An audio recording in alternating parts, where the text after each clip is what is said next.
Today, I'm going to talk about triggers that show up in people who grew up in an out-of-control environment, where parents may have had alcoholism or addictions, or were for some reason very neglectful of the needs and the sense of order in the household, or disregarded your need for safety, for example.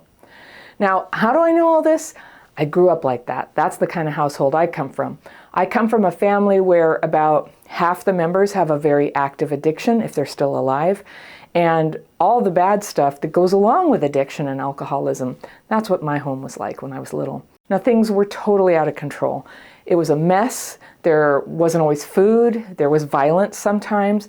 Nothing was predictable. It was hard to plan things like birthday parties. There was a 2-year period where we had no hot water. So, like most kids, I just wanted to seem normal. I wanted to fit in, but I was ashamed of what was going on at home. So I worked overtime to try to fit in. And it affected me deeply, of course. And I used to think, that I was so good at sort of denying how bad it was. I just thought, I don't know, I'm just paranoid. I'm just too judgmental. These are the personality sides that were coming out early on, like in my teens. Judgmental, paranoid, kind of a scold. And my mom used to laugh at how I would kind of stress out in the car or worrying about future plans and things. And she would call me a worrywart. But I now know I was triggered a lot of the time for good reason. And the stuff that triggered me might not bother most people, but they were super normal for a person who grew up in an out-of-control home. Now, let me know in the comments if you resonate with the symptoms that I go over, or let me know if you have some of your own, all right? Number 1, triggered by loud noises. In the home where I grew up, there was a lot of breaking glass, shouting, banging, partying with loud music when I was little. Partying not by kids, by the adults.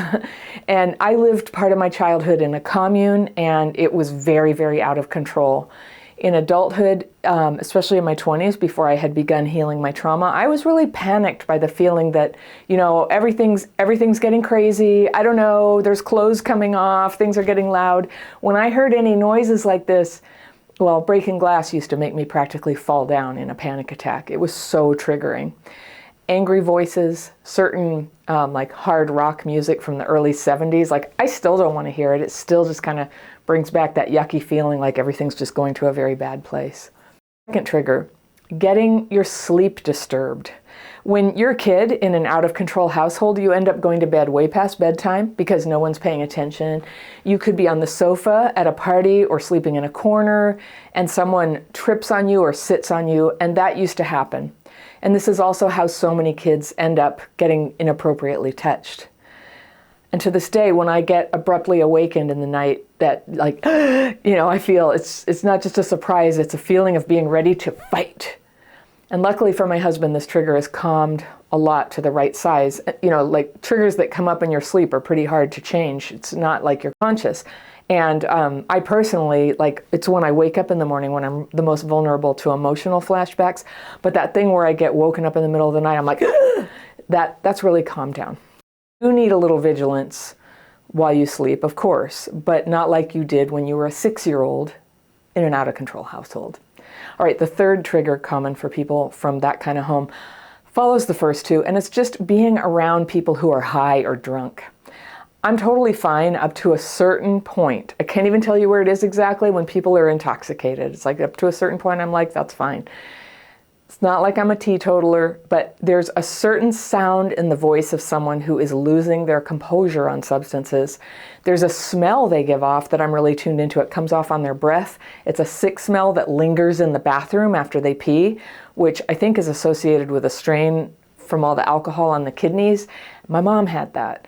And so at a very young age, if the bathroom had that weird smell in it, I would immediately feel really anxious. And that was astute. There really was, things were getting very bad right there. Little child brain got tuned into clues like that things are getting crazy. And to this day, people partying can sort of cross a line where I feel really triggered and like I need to get control over my environment. It's like a feeling that comes. Number 4, I've got a similar trigger, and this is with people doing sexual things in public. So our commune in Berkeley in 1971 had a lot of that, and it was really upsetting for me. I was, 8 at the time, And that goes hand in hand with the drugs and the alcohol and the loudness and, just feeling like nobody's paying attention to safety, order, or anything like that. So to this day, I'm just not that comfortable. I did a very early blog post about finally just deciding when everybody goes to some hot tub and gets naked, I just don't want to. I don't want to. I'm old enough, I get to not do that. So that's for me. Okay, number 5 is speaking up. Do you get triggered when you speak up about something, sharing an idea, or even harder, saying when something is bothering you? Because if you grew up in an out-of-control household, speaking up was very likely to get you, not heard, right? You could get laughed at, you could get ignored, you could get yelled at. You would be attracting attention that would, whatever the bad thing that happens to kids in your house would start zooming in on you when you spoke up. So the price feels too high to, think I want to say something sometimes. Do you ever get that? Have you had to overcome that in adulthood? Number 6 is the opposite. When you don't speak up, holding in the thing that needed to be said can just totally poison your thinking too. Your emotions, your body.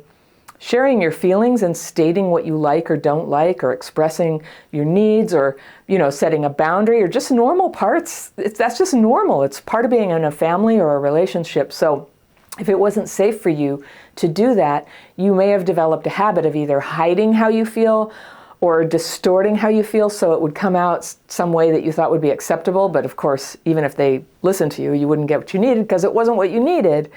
Or you try not to feel it. Like, if I can just not need anything, then everything will be okay. So don't worry, Mom. I'll be good. I don't need anything. A lot of us ended up with that. Then comes number 7. And you know how intoxicated or out of control parents just love spontaneity. Well, planning is not their thing. And maybe when you were little, you got dragged along on some very spontaneous car trips or sleepovers or homelessness episodes. And if you complained, people acted like you were this terrible, demanding little kid. I don't know, maybe I'm projecting on you, but that happened to me. We'd be driving in the middle of nowhere. We'd be in Mexico or something in the night without enough food or water or gas. And I'd be just freaking out in the back seat because we had this car that just broke down all the time. And they go, there she is again, she's a worrywart. But I was like, no, I was correctly anticipating there's going to be trouble. And it's a lot of scrapes that we got into that were terrifying for me because I just fundamentally didn't trust that my mom or whatever grown-ups were with us were really paying adequate attention. Like, is there enough water? Is there enough food? Did we tell people where we were? Things that it's just been such a pleasure to grow up and find out you can totally take care of these things. And it's freed me up to travel again and to be a little more spontaneous. I think there's probably still a trigger there for me, and the way you can tell is that when I take a trip, the amount of stuff that I pack on trips, it's usually twice what I need, especially with food. I just end up with so much food, and that's something I've been working on. I just got back from England. I did the London show there, which was great. We took the long plane flight back the next day, and my husband and my sons were calling me out and you always have this plastic shopping bag. I had this Sainsbury's bag. It's always something, and it's with all these random leftovers from our time in whatever last Airbnb we were in. And snacks, you can get snacks at the airport, but I grew up really poor. They're expensive. You should bring everything you have in the fridge. So I basically am toting a fridge full of snacks, and most of it isn't going to hold up. The grapes just get all smushed, and one by one I'm handing it to the flight attendant every time they come around for trash, and they're like, there you are with your bag of inedible food at the end. I'm laughing now, and I was like, is that weird? And they all three, they were like, yeah, that's weird. That's your little OCD thing. I don't have OCD, but it's a compulsion that I feel oh, you just never know. We might get stuck in the air and we won't have snacks. There is a practical element there. You should just bring the carrots that you had in the fridge because you're not going to be able to get carrots on the plane. But I take it way too far. The trigger and a behavior that's come to light for me recently, enough that I'm laughing at it and I'm working on it because it's also, I think, a little bit part of food addiction of oh, there's not going to be enough, there's not going to be enough, which has been part of me overeating a bit all through my life and kind of, struggling with that. So we're going to talk more about food and weight and all that pretty soon in videos. Another reason to subscribe. Great. Out of control parenting styles can leave a big trigger on you around getting stood up. You have a plan with someone and they didn't show up. And, after school care memories, anyone? When your mom or dad doesn't come or nobody picks you up and you're the last kid there, it feels terrible. Feels terrible. And I had a really debilitating trigger with this in my 20s. And I remember when somebody I was dating didn't show up when they said they would. And they actually were sort of being inconsiderate, but the level that I was freaking out was way out of proportion with that. They were like 40 minutes late, and this was before we could text each other or anything. They were 40 minutes late. I could survive the experience, but I would just sort of psychologically flip over into this physiological state, and it was a rage feeling. And this is where I talk about sometimes the emotions just like traveling down my arms. That was an early cue before I had validations that yes, a trauma response is physiological.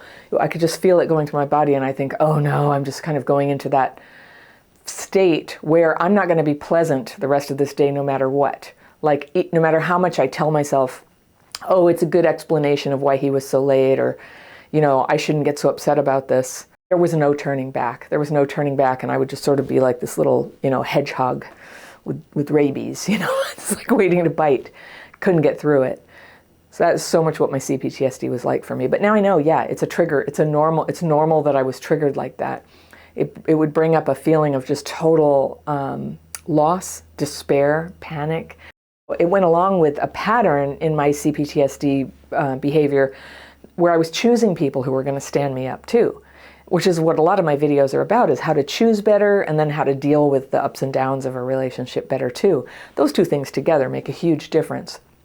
But it's clear to me now, it's a normal trigger. I'm not so weird. That's what happens when your parents didn't care for you or pick you up consistently. All right, number 9, a trigger is that feeling that someone is lying or trying to manipulate you. So come on, get in the car, it's fine. It's a lie.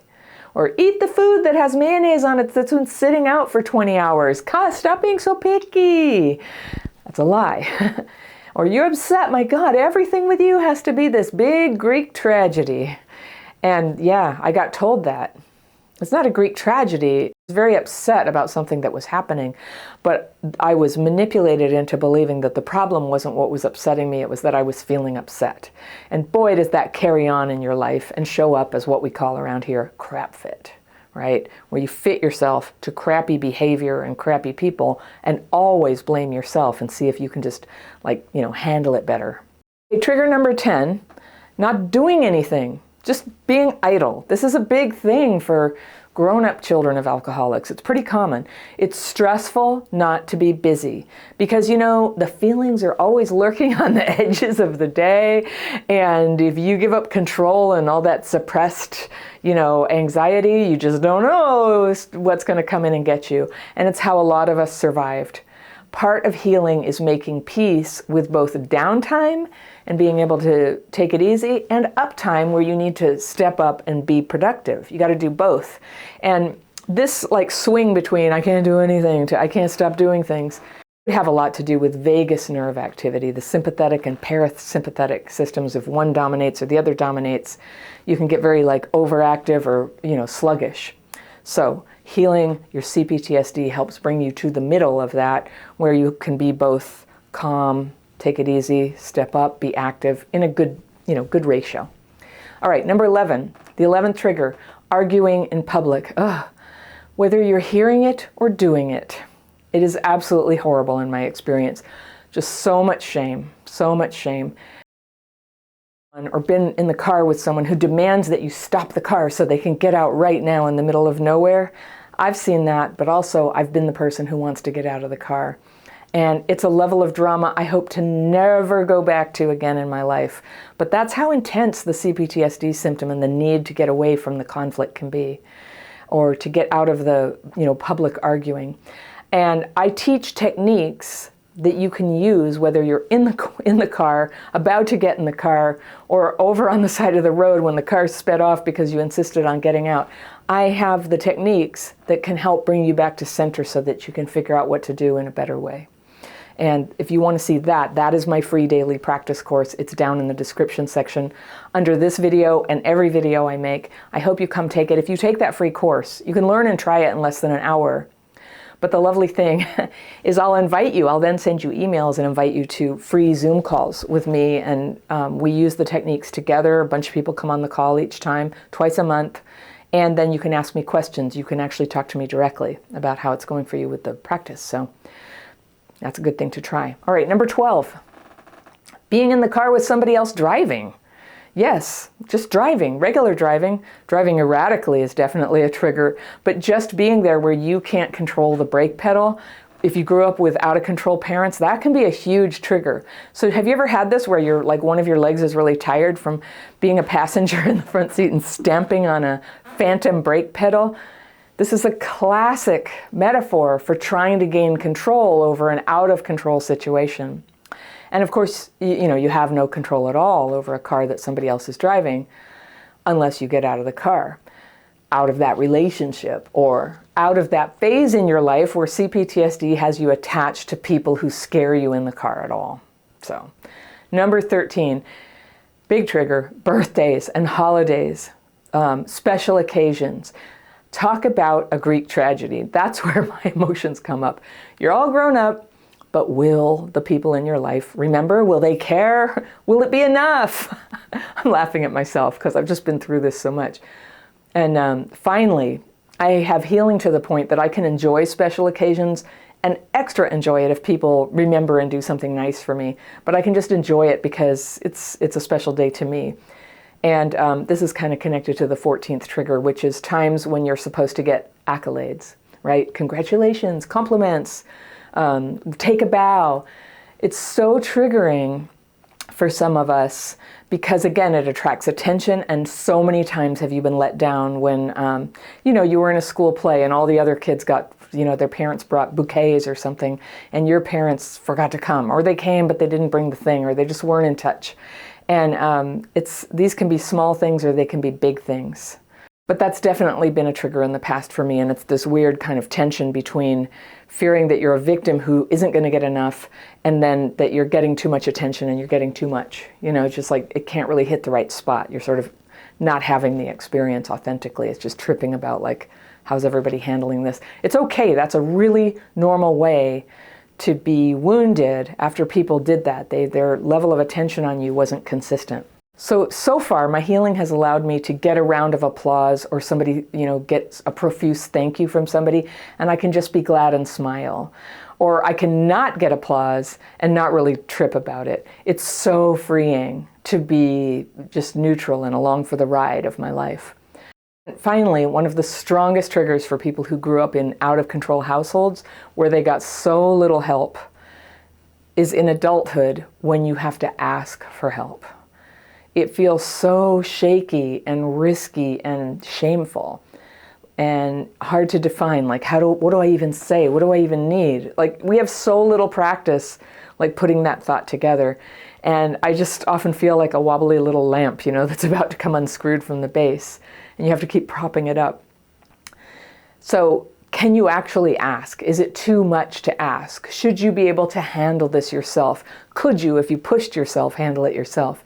The cure for this trigger is sometimes to have something so bad happen that you have no choice. You have to be helped. And I had a breakthrough around needing help when I had a major surgery that involved, removing muscles from one of my legs to repair these other parts of my body. I had surgery everywhere. I couldn't walk. It was painful. And it was like 2 months where I couldn't totally take care of myself. And so a family member came and helped me, and it was horrible for me to have to keep asking for every single thing I ate and every time I needed the phone, but it was good for me, and it was good for my relationship with my relative. So the solution for having these triggers isn't to try to control the world, but maybe to get some boundaries around your world. Who you hang out with, who you don't, and to learn to calm your triggers so that all these decisions are no longer an involuntary reaction, but a choice. I'm working on identifying my triggers when they occur to redirect my thoughts. Any kind of snap out or snap back ideas. Okay, Michelle Birch, I'm guessing you're really new here. So redirecting your thoughts for anybody who is able to do that, that would be great. Do it. I can't do it. So I use the daily practice. And so knowing my triggers is a useful thing. knowing my triggers and so that I can calm my triggers and my whole nervous system. That's the trick that I teach here. And I do think there's a place for redirecting thoughts as much as you can. And I always remind people, like, try when you're like in a breakup or something, try to take your mind off of these things if you can. But that by itself was never enough for me. Like all that kind of like normal person advice that I was getting, it didn't work. So the daily practice, I learned it 28 years ago. Within a couple weeks, it had completely turned around my experience of my life and my thoughts, and I've been teaching it to people ever since. I put it on YouTube in 2016 or 2017, and a channel was born. And it's just really taken off. The daily practice is a technique where you name your fearful and resentful thoughts and you put them on paper and you ask for them to be removed if you're spiritual and believe in some kind of a higher power. If you don't, you can release them if you have the power to do that. I would have preferred to release them and have control over that, but I can't. I can't redirect my thoughts. I can't release them. I'm like very tenacious and throttled by my fearful and resentful thoughts. So that's the like core technique that I teach here. Hundreds of thousands of people have taken it. It's a free class. Maybe Ash, could you put that in the description section right now, a link to the daily practice? It's free. It takes like 40 minutes to learn it, and then you can try it. So within an hour, you can learn and try it. If you take the course, you get invited to free calls with me, and I do them twice a month, and it's totally free. And, you'll be on our mailing list, then you'll hear about other things. But lots of people, all over the world, they don't have money for therapy or, courses or anything. And they take this free course, they come to the calls, and it's a beautiful community and it's very powerful. And the course goes into a lot of detail about how I learned it and how that works, how naming it and writing it can help release the thought without having to talk about it or without being responsible to like redirect your thoughts. Like the whole thing about CPTSD is that it kind of hijacks some of your cognitive functions where thoughts loop and loop and loop. So redirecting them, like people who don't have CPTSD, they're like, why don't you just like think something else? It's like, yeah, when you've been through what we've been through, you'll see it's very difficult to control. Gradually, I've learned some control over it. But you know what? The dysregulation response to a trigger, it's just like it's in your nervous system. It just happens. So, as much as you can, you control it. But the best thing is to start learning when it does happen, how do you come back from it? And that's what all my courses are about is like recognize it's just happened. Now try to come back from it. And coming back is often a very physical thing because it's a neurological phenomenon. It's not like something you can always like think your way out of or make a decision of your way out of. We use that part of our, mind is thinking, decisions, that kind of thing. We don't give up on it, but a lot of this is going to be writing, movement, meditation. There's a lot of things, and you put together a set of tools for yourself that actually makes it happen. In this video, I want to give you 10 quick tricks that you can use right now to calm your triggers as soon as they happen. And I had to learn these because I used to have really bad dysregulation from childhood trauma. So if you want to get a feel for your own capacity to calm your triggers, just kind of open up to these and give them a try. So the first thing is to, 1, notice that you're triggered. This is sometimes easier said than done, I know. But as you start to study what sets off your dysregulation, you'll start to notice sooner than you used to that it's happening. When you know you're triggered and dysregulated, it's an opportunity to pause. You get to not jump in and confront people or try to solve big problems or make big life decisions until you have your whole brain back online. The second thing is to say to yourself, I am having an emotional reaction, or I am feeling triggered, or I am getting dysregulated. By saying this out loud to yourself, it helps you to separate out the part of you that's getting overwhelmed from the part of you that knows what to do about it. 3, make sure you're safe. If you're driving, pull over. If you're in the middle of an argument, put that discussion on hold in the nicest, most caring way that you can. You don't want to make people feel shut down or abandoned. You need to buy a little time to get re-regulated. So you can say something like, I want to continue this conversation, but I need to take a breather to calm down. Or if you don't want to tell the other person that you're triggered, tell them you need to go to the bathroom. Or if you're on the phone, you can say you have a call on the other line and you'll call them back. Don't get into a big discussion about it while you're dysregulated. Just find a way to put the conversation on pause and then actually take some time. If it feels really urgent that you do something or say something or solve a problem, it's probably the CPTSD talking. If that's the case, take an even longer time before you come back and try to resolve anything. The fourth thing is stamp your feet on the floor. It really works. You're just trying to help your body locate itself in space and to remember the left side of you and the right side. Your dysregulated brain is craving to feel the ground and to feel where you are in space. That's a big way that it comes back into regulation. 5, you probably thought I'd say this first, but it's breathing. Take 10 slow, deep breaths. Deep breaths are genuinely powerful at activating your relaxation response. And I know you know that, but sometimes we need our friends to remind us of the little things. While you're breathing, just to get more sensation of your body and where to kind of locate your consciousness, you can push your tongue to the back of your teeth right there, because your mouth is kind of a central part of where you feel like you're in your body. Another way, 6, to get back in your body is to sit down and just feel the weight of your butt in the chair. You can feel all the surfaces of the chair wherever it's touching you. 7, eat something. Food helps you feel your body too. And when you're stressed, if you're like me anyway, I know some people, they don't eat when they're stressed, but I crave carbs and sugar. A lot of us do. And those can give you a very quick fix when you're feeling distressed, but in the long run, they're going to add to the dysregulation. So see if you can go for a protein snack instead when you're feeling kind of dysregulated. 8, this is something my brother taught me at my mom's memorial, actually, when I was freaking out. He said, wash your hands. He walked over to the sink with me and had me wash my hands in warm water with soap. And then he reminded me to feel my hands, feel the water, just enjoy it a little bit. That very simple thing, you kind of do it several times a day anyway. You can use it as an opportunity to come back and re-regulate. Number 9, and this is when your dysregulation is really going off the charts, is you can reset your nervous system with a cold shower. It doesn't have to be ice cold, but it needs to give you kind of an intake of breath, little shock of cold. And I love this one. It's also really good for just increasing your energy. It's cheap, it's easy. I just love solutions like that. Finally, 10 is get a good squeezing hug. And if no one is there to give you that hug, you can press your back into the corner of a wall and kind of wrap your arms around yourself, just so that you feel pressure around your torso. We're wired for that. We're wired to calm down when we're squeezed like that. It's kind of intuitive.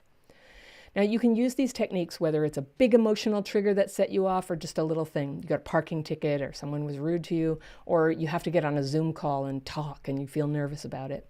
It doesn't take much to set off that dysregulation response, but the sooner you can notice it and turn it around, the sooner you can forget the thing that set you off, and then you can get back to just being you. You can use your mind and your focus the way you want to use them. Wouldn't that be cool? Today, I want to share with you a video about one of the worst triggers of childhood PTSD symptoms for many of us, and it's the feeling of abandonment. Now, this is one of the videos from my Dysregulation Bootcamp, which is a 20-day course that helps you calm your PTSD triggers and kind of get better mastery over your emotions and thinking. And if you're interested in that, I did put a link to it below. But you'll hear me in this video refer to a worksheet, so I just wanted to give you that heads up. There's no worksheet here on the YouTube version, it's in the course. I tell a story in this video of how triggers can get that power over us, and I thought you might find it really helpful for your healing. Today we're going to talk about one of the most intense triggers for childhood PTSD, abandonment. This one is so primal because we're all wired to be loved and included in the tribe as if our lives depend on it.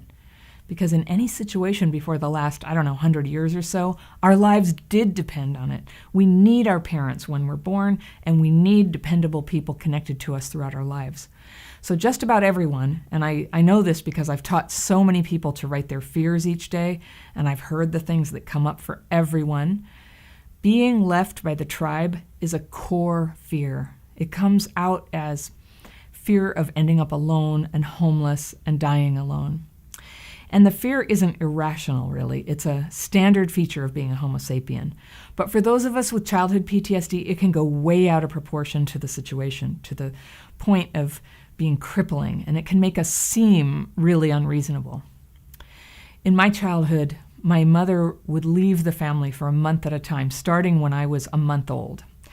She'd run off with some guy and not tell anyone where she was or if she was coming back. Now, she did come back, But the family would be in anguish and frantic with uncertainty, and this was going on all around me while I was a small kid. And then when I was about 5, she'd sometimes take me with her and leave me for a moment in a lobby or for a couple of hours in a movie theater. And then she would not come back for 10, 11 hours. And the police picked me up once outside a casino. That's when I was 6. I hadn't eaten all day. I had a fever. Now, nowadays, you'd lose your kids over something like that, but not back then. And I mean, I was scrambling to cover for her because, of course, I didn't want them to take me away from her. But you can see where I got kind of a weird thing around abandonment, and that carried into my adulthood. And it certainly kicked up when I started having groups of friends, then boyfriends, and then working and trying to fit in. All situations where sometimes there's rejection.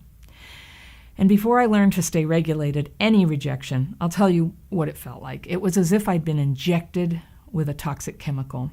I'm assuming it was a release of some stress hormone, and I could feel that bad feeling just like flowing through my bloodstream. And I'd think, oh no, here it goes again. And I'd fall into a very dark kind of dysregulation, and there would be nothing I could do to stop it. That's a trigger. So you'll be tempted on the worksheet to put a lot of work into understanding why you have certain triggers like this one, just like I told you why. And knowing this, that's possibly helpful. Maybe you'll better understand that your reactions to abandonment are not your fault. You didn't just make it up. But I'm going to direct the majority of your focus to just remembering and noticing what it feels like when you're triggered by abandonment. What in your adult life recently has set it off, and what was it about those situations that seems to get to you so badly? So that's all in the worksheet, along with reflection on how you've come back from abandonment. Totally important, right? One thing that's going to help you tremendously with dislodging those deep-rooted triggers that have an early and understandable origin is the daily practice. When you write your fears and resentments, you can pour out whatever is coming up on a hard day when your fear of abandonment got triggered. Fear, no one likes me. Fear, I don't know what just happened. Fear, I'll end up alone when I'm old. And I'm resentful at my girlfriend because I have fear she didn't text me back last night, and so on. Deep triggers aren't going to change because you merely decide to change. It's not likely anyway. They change when you can access that pre-language part of your brain where the abandonment hurt was installed. And language out through writing, not speaking, writing what that feeling is that's happening, the terror, the self-hatred, whatever it is for you. You write it, you meditate, and you'll find that the emotions are calmer and they're lying low for the time being. And your thinking is clearer. Like maybe you don't have to freak out and act jealous this time. Maybe you can forget about it. Or maybe you're sick of all the fear involved in a relationship and you want to end it. There's no right answer here. The point is that all options are open to you and you're no longer enslaved by a fear of that physiological hell associated with abandonment that limits so many of us with childhood PTSD. Why pushing everyone away feels so freeing and peaceful at first. Let's just get that out on the table. All right. Isolating yourself is an instant solution to the stress you feel when your CPTSD symptoms are triggered by something, an argument, a mistake, something embarrassing. You feel rejected or judged or ugly, or you gained weight, or you feel frazzled. It's a way that you can shut the door on all those unpleasant feelings for a while. Second, once you get triggered and that really kicks in, rise up, your mind starts distorting things. You feel overwhelmed, and honestly, when you get that dysregulated, it can take days to bounce back and feel like yourself.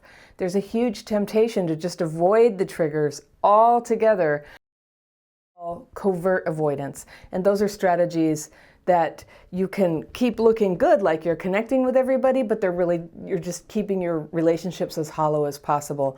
You're not showing up for people. You might not be conscious, but you're like avoiding commitments, canceling plans, not really being present with them when you're hanging out with them. This is really common for people with CPTSD.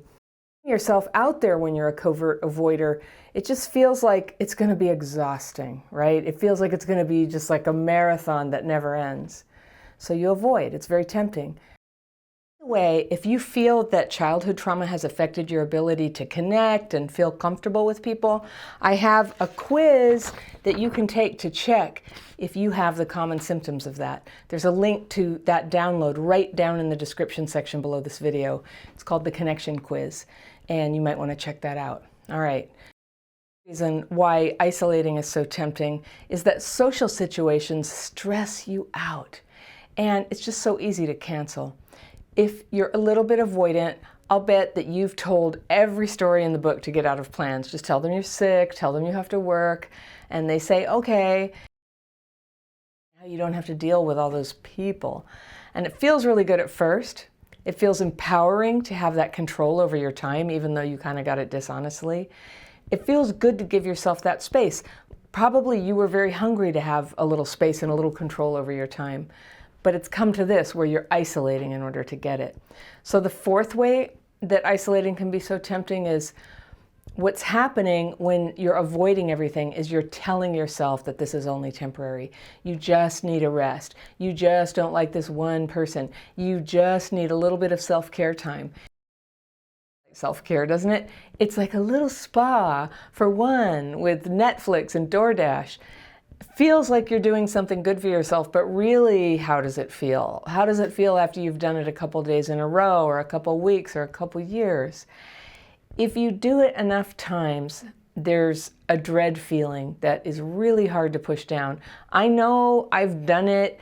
It tends to come up and haunt me about 3 in the morning, and I can't sleep. I just feel like life is passing you by. To get more stressful not having real relationships in your life than it is having them. So when you're promising yourself that soon you'll get back out there, just remember, the longer you aren't out there, the harder that gets. Sometimes the isolation will cause you to go deeper into behaviors that trigger the urge to isolate. So it can be kind of a downward to feel like an addiction, where you even feel drawn to experiences of overwhelm or exhaustion, because then you can give yourself permission to keep isolating. That's when you know you're in a bad spot. Okay, so let's talk about why it's so important to fight that urge to isolate, to come out of loneliness, even when it's hard. And the first reason is you need people in your life. I know you know that, but I'm just going to say it out loud. You need people in your life. Even if you didn't have emotional needs for people, your immune system needs to be around people. Your mental health needs to experience people. Your physical health needs to be around people. It has this really healthy effect of just kind of soaking up self-absorption. Self-absorption is what fills up all that space where your friends belong, right? It ends up being this big focus, like, how do I feel? What's going on? What's about to happen? And you get out there with people and your attention comes off of that and you start to have a more balanced view, all right? Being with people helps to keep your thinking grounded. And I would just like to point out, some people have felt a little hurt when I say this, but if you've ever known people who aren't into people and they're like hiding out and they're avoiding people, maybe when you were younger you saw people who had been doing it for years and they were older, to act weird. And I know you know it's true, and what it comes from is there's just a total lack of socialization there. Our fears can get the better of us. Our sort of biased thinking can sort of just keep escalating and escalating when there's nobody there to push back on you or give you a reality check. And so yeah, we get weird. We also need to be around people, not just so that we can act like not weird, but so that we can be useful to people. I believe strongly that our happiness, it's not just a feeling, it's something that is really, really developed as we grow into being our real selves and becoming useful to other people, being of service to them, helping them out a little bit. Not like being codependent, not doing too much, but being connected enough that you can show up for people. You can attend community meetings, you can check on a neighbor, you can run an errand for somebody, you can take a phone call from somebody who's sad. Those are facets of showing up that are actually really good, not just for the other person, but for you. You need to be playing this role for your continued development, or it traps you. It's like a developmental barrier. You can't mature if you're not having those interactions with people. Also, speaking of maturing, it's so important to have people who are caring for you. If you're sick, if you have an injury, you need to be cared for. And Of years, 2020, 2021, we've seen the example of people who ended up isolated and didn't have those relationships in place and there was nobody to care for them. And it's one of the saddest things there is. This is a good time to make a commitment. Just say, you know, I'm going to do my best to be connected to people so that when the time comes that I have to be isolated or I'm in the hospital, that I have people to support me. And one way you can do that is you can be that person for others.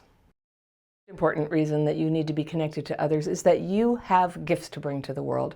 And the gifts are not the same as talents. Talents are things you're good at. Gifts are things that you have that have been bestowed on you for the benefit of others. And if you don't have others in your life, you can't use your gifts. Empty and hollow and had this constant feeling that I was missing out on life. And when I began to get busy and get into action, when I started doing Crappy Childhood Fairy, it started as a blog. I started writing blog posts and I shared it, and I think 2 people saw it, and I sent emails to everybody I knew. A couple people saw it, but it began to engage me in the process of doing something for the benefit of others. And it lifted me up so much that I had the focus and the energy to write a second blog article and another one, and then here we are 5 years later. Here we are together. It's the greatest joy of my life. We need other people so that we can flourish and so that we can become ourselves. Now, it might not feel possible to you right now to step out of your comfort zone, whether that is deep isolation or something that you're doing that's a little more covert, where you're out there with people but just avoiding real connection in your life. But that feeling of difficulty is exactly why now is a good time to fight the urge to isolate. Isolating in order to protect your triggers is you can learn to calm those triggers, and then you won't need to isolate. If you can start to get mastery over those triggers and the dysregulation that results, which is totally normal for people who grew up with abuse and neglect. If you're new to this channel, we talk a lot about that here. Dysregulation. It's a neurological state where we get overreactive and anxious and discombobulated. It's not a good way to live your life. When you learn to calm your triggers, dysregulation doesn't kick off. Neither does that disconnection from people. Neither does the self-defeating behavior that has been dogging you all your life, whether that's an addiction or an attraction to, or an inability to care for yourself. There are a number of ways that we fall into self-defeating behavior. And that's what happens. There's the original trauma, not your fault. Then there's the triggers, the dysregulation, the disconnection, and the self-defeating behavior. And when you're healing, once you can heal those triggers and dysregulation, you are now on a level playing field where you can start to deal with the self-defeating behaviors. Everybody has some. We're all works in progress right now. It feels good to start facing one of them that's been giving you trouble, and you can get going on that. So learning to calm your triggers, that's the skill that will set you free. And I'm going to tell you why, even though you've been told a lot of things to the contrary, that you don't actually have a right to that understanding and that support. It is your right to ask for what you want, for what you think would be helpful, but trying to force other people to help you manage your trauma reactions isn't fair, and it isn't going to work. Okay, what do I mean? Things like telling them not to talk about something in front of you, not to drink around you, not to use certain language, even though they know you find it triggering. It's not fair to them. And in fact, from you, it's a form of control. And everyone in our lives has the right not to be controlled by us. You have the right to ask, and you have the right not to spend time with that person, but they have the right to be themselves. Now, someone who cares about you might be willing to change the way they do things if you ask them. And then again, they might not. And PTSD thinking will tell you that someone you love, who you're attached to, who's doing something that bothers you, like owes it to you to change. But I want to teach you why, in any situation where you're not actually restrained, that these people aren't actually doing anything to you. They're just being themselves. You may not like it, but they're not preventing your healing. So right now, you might be thinking, what is she talking about? But that's what I'm saying. When people do their own thing and give you space to work out your own triggers and learn to calm your own PTSD symptoms, you then have an opportunity to learn the only thing that really works or can be sustained. And that is self-regulation. Because you regulated, well, first of all, You get to decide if you don't want to be around that person. I mean, you don't like people drinking? Maybe don't be around people drinking. When your brain is regulated, and I teach people how to do that in my free course, which I'll talk about in a minute. When your brain is regulated, you might see more clearly that this person you're with is a schmuck, or they're a bully, or they drink too much. Maybe you ask them to change once or twice. If you ask them 3 times and they still don't change, now you're up against it. To ask any more at this point is an attempt to control them. And even if you succeed at making them do something, it's not going to bring that harmony and the good feeling of being supported and understood that we all crave. So at that point, if change isn't going to happen, you either have to let go of your grievance or leave the relationship. Because if you push and nag and repeat and demand that they change, it'll only suck the soul out of you and everybody else around you. It's such a nice idea that if someone else would change, we'd be okay.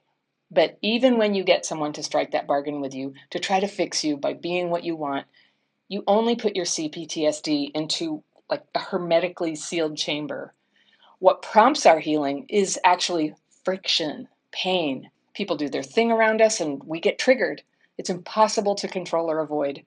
That's why so many people with childhood trauma end up retreating, getting as far away from people as they can. It might prevent triggers, but it also prevents fulfillment. And everyone craves to be loved, and not just by pets. Pets are great, but we also need humans. So our challenge is to stay away from those people who would abuse us, and with everyone else, to be at peace with people as they are. So peace with other people comes with accepting, knowing that healing happens in here. Other people in our lives, they matter. Their behavior matters, but they don't have the power to heal us. And even if they were willing to try, they couldn't do it.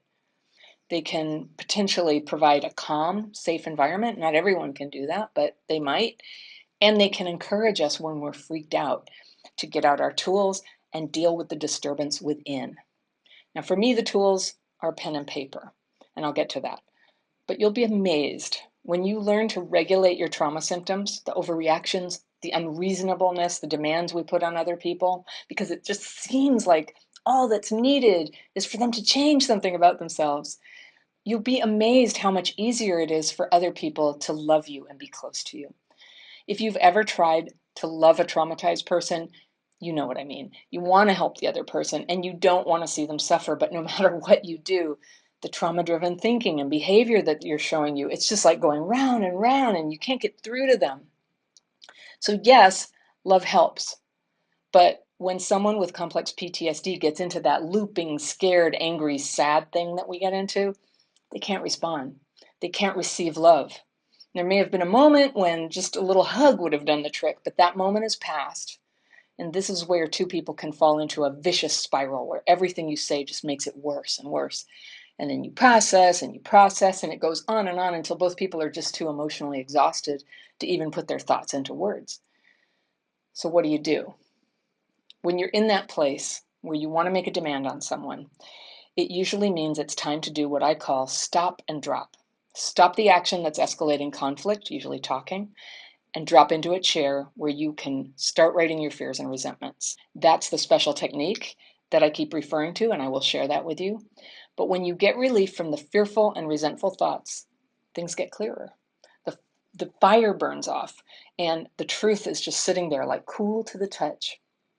And what it is it's not your fault that you were abused and neglected as a kid, but now it's you. You're the one who needs to stop acting on the trauma. And it's time to learn and try things and notice your triggers when they happen and develop techniques to calm them. Now, some people will be very open to learning what you're working on and they'll support you, but probably not when you're yelling at them. It kind of defeats the purpose, right? So how do we do that? Get neutral. Now, you'll hear me talk about this a lot. It helps if you stop talking about it. Now, when you're triggered and you know it, pause. Your thinking is getting dysregulated. And if it's anger, then by definition, it's going to feel unreasonable to other people. It's an argument you'd be better off not having. If you have to argue, just remind yourself you can do it later. Later's better. When you're regulated again, when you can choose your words and not just have them fly out of your mouth like daggers, you can talk about it then. Now, all of this would be crazy talk if there wasn't, in fact, a way to get regulated. But we can do that. It starts with owning the problem, not blaming other people that we feel that way, not with our words, not with our minds, because healing can only really move forward when we can just recognize, oh, I'm having a reaction. And then, this is the hard part, resist the urge to say a lot about how you're feeling. You can say something like, oh dear, I'm having one of my reactions. Hold on a sec while I get myself sorted out. But you don't have to treat your triggered feelings like an honored guest. You don't have to roll out the red carpet for the Queen of England and with trumpets and flags that say, I'm so hurt. You can just give yourself a little time out with a pen, piece of paper, and use my daily practice technique to discharge those triggered feelings. Put some space around them. It looks like you're writing a note to yourself, so no one even has to know what you're doing. It's very elegant like that, very dignified. And it buys you time to have a different reaction, to be present in a way that someone who loves you can understand. And that's a good thing when it happens. But the nicest feeling of all is knowing that whatever happens, whatever present day reaction rises up out of your childhood trauma, you'll be able to deal with it. You'll keep your boundaries. Gradually, you'll be able to open your heart to all the love and fun that life has to offer for you. And that is what it means to feel free, that whatever happens, that you will be capable of responding as your real self. Fight, flight, freeze, or fawn. Which of the 4 trauma reactions are you likely to go into when you go into a high-stress social situation where people start to have disagreements with you? All right? Maybe you favor one type, like fighting. That's kind of my MO. Or maybe you tend to go into like falling silent, into freezing, or you try to be really nice, fawning, or you just leave the party altogether. So one of the skills that's so handy for people who have childhood PTSD is to learn how to hang in there when you're having a disagreement with somebody. Disagreements are going to happen. Now, these days, disagreements can get very extreme, they can get toxic, and I'm not advocating that you hang in there and just let yourself be abused by anybody. But to be able to have a disagreement with somebody is actually an opportunity to have a friendship and to learn something and to become more tolerant of variation in people. And so I'm taping this as we're entering into the holiday season. A lot of people are going to be visiting their families or choosing not to visit their families, but hanging out with friends. And if you grew up in a house where there was a lot of discord, you might have a fear of conflict that's so great that it tends to really dysregulate you and trigger your CPTSD symptoms when you get around disagreement. That can really limit your freedom and your ability to enjoy yourself during the holidays, or to have a job you like, or to have friends who are actually fun. So I wanted to share with you some notes that I took long, long ago from a book that I read when I was 16 years old, when I was trying to figure out how to do people because I wasn't very good at it. And this is the book, How to Win Friends and Influence People by Dale Carnegie. I know some of you are laughing. I remember when I saw the title, I just thought I was so embarrassed, and I read the book secretly. I put like paper over the cover, and I didn't want my parents to know I was reading it. It was, I thought there was something foolish about trying to be better at having social skills, but there's nothing foolish about that at all. This book was written in 1936. It's still a perennial bestseller. It's incredibly helpful. If you read it, of course you're going to hear dated stuff and weird stereotypes, but there's kernels of wisdom in here that tell you how to just sort of cut through problems and deal with life. And one of the big things here is disagreement. So apparently I took very careful notes on this section of the book. And I wanted to share with you because I think these are still good notes and these are still instructions I want to give myself. All right, so how to stop a disagreement from turning into an argument. 1, welcome the disagreement. Be thankful to have this brought to your attention. So that's a big step up, right? From just running away from disagreement because it's so triggering. And that is what happens to so many of us with childhood PTSD, is just being around people, let alone when there's some kind of disagreement or argument. It's so triggering that it's just not even worth it. And we end up isolating.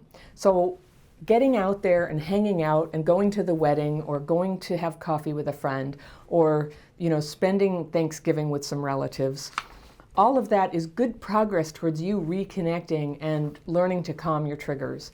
And as you know, I have a whole bunch of courses that will help you do that. I'm also going to follow up with a video here. At the end of this video, I will point you to another video. I always do that over here. I'll point you to a new video that is about how to do like ninja boundaries with tough home situations. So that will be here. But this video is about just how to handle disagreement in an elegant way. All right, so 1, welcome the disagreement. 2, distrust your first impression. Usually, first reaction is defensive, I wrote. Keep calm. Isn't that true? The first reaction when somebody's disagreeing is to go, no, that's not true. No, I didn't say that. No, because it's so threatening. A conflict for a person, especially who has CPTSD symptoms lurking under the surface, a conflict is so threatening, you kind of want to just like fight it, put a wall up and keep it out. Keep calm. Now, keeping calm is easier said than done for people with CPTSD, right? But it's a perfectly good direction to aim yourself in. Number 3, control your temper. If I actually get into an argument with somebody where I lose my temper, it's going to cost me at least 3 days of being able to focus and do good work. The dysregulation is so intense. I might feel okay afterwards, or I'll feel kind of numb after an argument, and then a whole bunch of emotions will come and a whole bunch of remorse, and then I'll wake up and go, I think I'm better now, and I just find like I can't read more than a paragraph. I'm reading it over and over again. I'm sitting down to write something and I'm just procrastinating, and I'm just losing everything good that I want to do. When I'm sitting with people, I can't be present. So obviously losing one's temper, there's a time and a place for it when you actually need to fight, but just losing it, let's just call it frivolously, where there's nothing to be gained by fighting, where it just happens and your emotions come up and you get all dysregulated. I'm just saying it's not worth it. You can get more out of an interaction and move forward faster in your life by containing that temper piece of it and staying with another aspect of facing a disagreement with somebody without losing your temper. Honestly, if you could never lose your temper, that's okay. The only time I can think to do it, I remember once when my son was a little baby on my hip and some neighbor who was on drugs came up and started screaming in my face. I screamed back in his face. That was a good use of my temper. I was protecting my kid from somebody who was behaving dangerously. Other than that, there are really few examples. Yelling at my kids was never fruitful. Always cause to apologize for losing my temper at them. And or anybody at all. Number 4, listen first. Let the other person talk and let them finish. Don't resist, defend, or debate. It raises barriers. Build bridges of understanding. Look for areas of agreement. All right, this is so counterintuitive to me and how I grew up and how I see things. But when somebody is trying to tell you an opinion, you may already know they're wrong about something. That happens, right? Like if you read a lot and people come up and they just tell you some talking point or whatever, just go ahead, listen to them first, let them talk, let them finish what they're saying, and then don't resist, defend, or debate. Like, how can that be? How can we allow this to pass? But what we're doing here is building a bridge of understanding. And when you have a bridge of understanding, you will have the opportunity to express your point of view. You might, small chance, you might even influence how they see the issue. But most importantly, you're going to retain that connection with other people that's so important. And I just want to remind you, I don't think I need to, but I just want to remind you that no matter if people disagree, we're still one people, and we all need to stay together. And those of us who are disconnected from other people suffer terribly, especially those of us with trauma. It injures our ability to connect with other people. It gives us a vulnerability that makes conflict something that we either avoid by running away, or we turn into a fake person, or we start yelling and ruin the relationship. None of that serves us. It doesn't serve anybody, and it doesn't serve us. All right. Number 5, be honest. Where you've been wrong, say so. That's just good advice. I learned this when I used to hang out with people who go to AA. When you've been wrong, say so. I remember that sounded radical to me, but you'd be surprised. Experiment with it. When you realize you were wrong about something, immediately go in and say, oh, I see, I was wrong. If you can just say those words, it is so disarming to other people, and they will usually soften a great deal if you can just say those words when you're wrong. And I would add that look for places where you're wrong. Be quick to give that to them. It makes you more trustworthy and safe if you can admit that. Wouldn't you love it if people did it for you? Don't do this tit for tat. You're not necessarily going to get it back yet. But when you get good at this, at all of these tips I'm giving you, you're going to see that you have encountered other people in your life who were very good at this, and you didn't even realize that they were doing something artful. You just felt safe. You just felt safe, and you maybe opened up to them. All right. Number 6, promise to think over their ideas and consider them carefully, and mean it. They may be right. I love that. Promise to think over their ideas. Say, yeah, okay, thank you. All right, let me think that over. I'm going to really consider that. I think you might be right. Can you imagine saying that to people with whom you disagree? It's very comforting to them. It alleviates a lot of the frustration that they have in the conflict. I know how much you would like to hear that from another person, and again, you probably won't. You know, these are, what I'm saying here are very basic skills, but hardly anybody uses them. But trust me, you getting good at it will tend to transform the kinds of relationships you have and bring more people in who are capable of this level of respectful conversation and disagreement and connection. So you're going to win no matter what here. Number 7, thank them sincerely for their interest. Think of them as good people who really want to help you. Okay, that kind of speaks for itself, but thank them for being interested enough to tell you, yeah, thank you for talking to me about that. And when you think of them as people who really want to help you, you come off that way to them. And believe me, that is how they see themselves. A lot of times, especially with CPTSD, we think people are out to get us. We think they're out to shame us or trying to manipulate us. And that is possible at times. And if that's your judgment about a situation, don't even worry about being elegant with these people. Protect yourself. But of course, there are people you want to do better with. Think of them as people who really want to help you. That is a level of trust that you may not have. And the good thing about it is, just because you extend that point of view towards somebody or that attitude towards somebody, of trusting that there's somebody who really wants to help you, if you're ever proven wrong, whoop, you can have a boundary. No problem, okay? Number 8, postpone action to give both sides time to think through the problem. This one really gets into some of the tips I give all the time for conflict with CPTSD. Postpone any action to give both sides time to think through the problem. Suggest a meeting later that day or the next day when all the facts are brought to bear. And I would add, when dysregulation has been brought back down and you can hear again and you can think again. All right. Prepare for this conversation later in the day by asking, could they be right or partly right? So you ask yourself that. Also, does my reaction relieve the problem or does it make it worse? So does my reaction trying to convince them of something otherwise, does it relieve the problem of disagreement or the world problem that you're disagreeing about, or does it make it worse? So if we're arguing about like the role of social media in driving division among people, if I go in and I go, no, it does drive division among people, you idiot, my reaction is making it worse. All right. So when I'm able to be patient and listen, I'm doing my one person part in making it better. And that's the only way we change these things, is that enough people dedicate themselves to being more patient and open-minded towards other people, even if you don't change their mind towards their views. Also, will my reaction draw my opponent closer to me or drive them away? Will my reaction elevate the opinion that other good people have of me? And that's a good one. I just remember once flying into, I'd have to say, a rage at the bank once. They had accidentally shared my bank account with somebody else in my family who should not have had access to my bank account. And I didn't know anything about it. I just discovered when I looked in there. And I was really mad. And the person I was talking to was probably kind of new and scared on the job and not very good at customer service. And I guess I didn't feel like they were giving me the appropriate, I'm so sorry, that should never happen. They were just like, ma'am, you're going to have to calm down.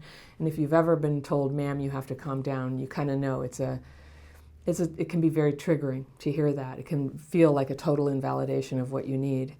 The worst thing about this thing and why it sticks in my memory and why it sort of goes down in history in my family is that my young son was with me at the bank. I think he was about 6 or something, and he was mortified because I was yelling at somebody in the bank.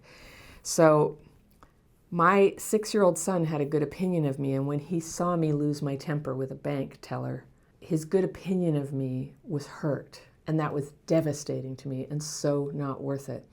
And for the record, I did go back to the bank and to the person I yelled at later, after I had used my tools, written my fears and resentments, meditated, talked to my friend, gotten straight, like, what just happened there? What happened to me? And I went in, and without making excuses, I just wholly apologized to her. And I did it where other people could hear, because I'm sure that was a shaming experience for her. One of these days I want to make a video about customer service trauma, how providing customer service or on the receiving end of customer service, we've all had trauma. And this is, before I was Crabby Childhood Fairy, I 2 jobs before that, for years I was a consultant in customer service, and I would go around and train teams on how to handle people who lose their temper. And it was actually a really wonderful job for me to learn some of this stuff that I needed to learn as well, and I needed to embody. And I don't think I'd be here now if I hadn't had that experience. But what I learned on that job, I could walk into a group of people who were totally bummed out and miserable that they had to go to a training, and I'd say, so who here has had a terrible customer experience? Every hand would go up. And I'd call on people and let them tell their stories, and we'd give it like an hour. And by the end of the hour, everybody was so worked up and they were kind of resentful. And then I would turn the tide and say, now who here has had an amazing customer experience that like made you cry? It was so beautiful. And most of the hands went up, and they began to tell those stories. And soon all the people who had hated coming to my training were loving the training, and they were super receptive to hearing my tips on how to do this. So I think that was training for what I'm doing right now, and even in this message. We'll talk about that one day, customer service itself, what you can do on either end of it to bring it down so it doesn't turn into dysregulation or hurting other people. So we were talking about preparation for this talk that you would have with somebody when a disagreement has started to get kind of difficult. When you prepare to talk again, you ask yourself, after the things we've been talking about, will I win or lose? What price will I pay if I win? Okay? And if I'm quiet, will it blow over? So that's a really good question for those of us who freeze in the situation. If I'm quiet, will it actually blow over? And sometimes it won't. Sometimes the problem will persist, and it requires that we speak up for ourselves. But if the problem will blow over if we're quiet, it is worth considering being quiet. Not because we're saints necessarily, but because we care about how we affect other people, and also because with the tendency to get dysregulated, it's not worth it. It's not worth being right or proving yourself right or squeezing an apology out of another person if that's the price that you're going to pay. It's not even worth it for you, and it's certainly not great for everybody who has to hear it. And finally, is this difficult situation an opportunity for me? And I'm just going to say, if you are actively working on your healing from childhood trauma, these conflicts, as long as there's no risk of violence or abuse, it's just a disagreement, it's something that you recognize as triggering and you'd like to do better, it's a fantastic opportunity. The stakes are actually very low, usually. You're not going to lose money, you're not going to get hurt. You're just going to get to practice these more gentle skills of listening and being open to somebody and staying connected with them while a disagreement is being discussed. So that was part of the preparation. Then you get together. This one I find kind of challenging, but it's here in the notes that I took when I read the book. When one person yells, the other person should listen. Okay, when I think about that, yes, they should listen. Because the alternative is to yell back, is to like freeze or yell back. So listen. What I anticipate is for a lot of people, listening to a yelling person is going to activate so much old trauma, it feels undoable. And I'm just going to say, use your judgment about that. All right, my 10th thing was, best way to get the best of an argument is to avoid it. That's how you win an argument. Don't even have an argument. Don't argue. And over my lifetime, I would just say I've come to really understand the wisdom of that. There's so many better ways to work out peace and negotiate what's needed between people than arguing. The next one is, never try to make the other person wrong with a word or a look. Oh, I'm so sensitive to that. Just this morning, I said to my husband, I said, do you think you could yield a little bit about having the whole oven on Thanksgiving for this one thing you're making and causing other people to have to cook at another house? And he looked at me and he went, I can't do it. I can't make my eyebrows do different things. But he made me wrong with a look, like, how could I ask him for that? And you know what happened? I got defensive. I started wanting to make him wrong. And we did get that one worked out. It was so funny because right after we had that discussion, I saw this. It came up. It came into my face. It was like the best thing. So right away I sat down and I made this video. But don't try to make the other person wrong with a word or a look, like, okay, or, all right, that's how we do it. You know how it feels when it's done to you. If you're going to try to prove anything, do it subtly. Okay. I take that to mean don't get in there and go, first of all, you're wrong because you're an idiot. Second of all, don't you know that on this date they did this and the amount of money was this and blah, blah, blah. Nobody wants to hear it. So you do it subtly. You do it subtly. The second to the last point that I wrote down for myself here is teach as if they taught themselves. And that one has taken me years to really grasp. But when you tell people, when you tell them how to think about something, it has about this much impact. When you have an open discussion where they come to a conclusion themselves about how to do it, and very hopefully you will have agreement about what that is, right? Then they internalize it, they're open to it, they do their best at it. It's just a better way than just forcing on people what to do. The last point I wrote here was suggest you might be wrong and say, I frequently am. This will never get you into trouble. So first of all, who among us is not frequently wrong? We are all frequently wrong, and it's good to admit it even when you know you're right. Say, well, I could be wrong. I often am.